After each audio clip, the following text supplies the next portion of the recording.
Welcome to Gayu exam info YouTube channel. So TNPSC important questions பார்க்குறோம். First question பார்க்கலாம். காவற்புரை தெரு அமைந்திருந்த இடம். ஆன்சர் நெல்லை. செகண்ட் கொஷின், எட்டயபுர ஏந்தலாக அறியப்பட்டவர். Answer Bharathiyar.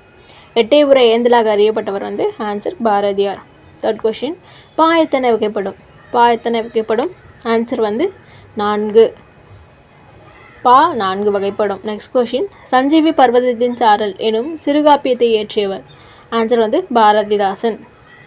Next question, jelly போன்ற தன்மையுடையது எது பாருங்கள். ஜெல்லி போன்ற தன்மையுடையது சைட்டோசோல். முன்னீடு என்பது 10 அடுக்கில் உள்ள எந்த எண்ணை குறிக்கிறது. ஸோ இதுக்கு ஆன்சர் பாருங்கள், நேர்குறி மற்றும் எதிர்குறி, ஏ மற்றும் பி. நெக்ஸ்ட் செவன்த் கொஷின், ஆரியர்களின் புனிதமான விலங்கு எது. ஆரியர்களின் புனிதமான விலங்கு பசு. நெக்ஸ்ட் எய்த் கொஷின், கன்பூசியஸின் முக்கிய கொள்கைகளுள் சரியானது ஆன்சர் பாருங்கள், மனித தன்மை, நேர்மை, நன்னடத்தை. ஸோ மேற்கண்ட அனைத்தும் சரி. நெக்ஸ்ட் கொஷின், 23வது தீர்த்தங்காரர் யார். 23வது தீர்த்தங்காரர் பாசுவநாதர். லாஸ்ட் கொஷின், ஹென்றி பெக்யூர் என்பவரால் முதல் இந்திய விமான போக்குவரத்து தொடங்கப்பட்ட ஆண்டு. ஆன்சர் 1918. தேங்க்ஸ் ஃபார் வாட்சிங்.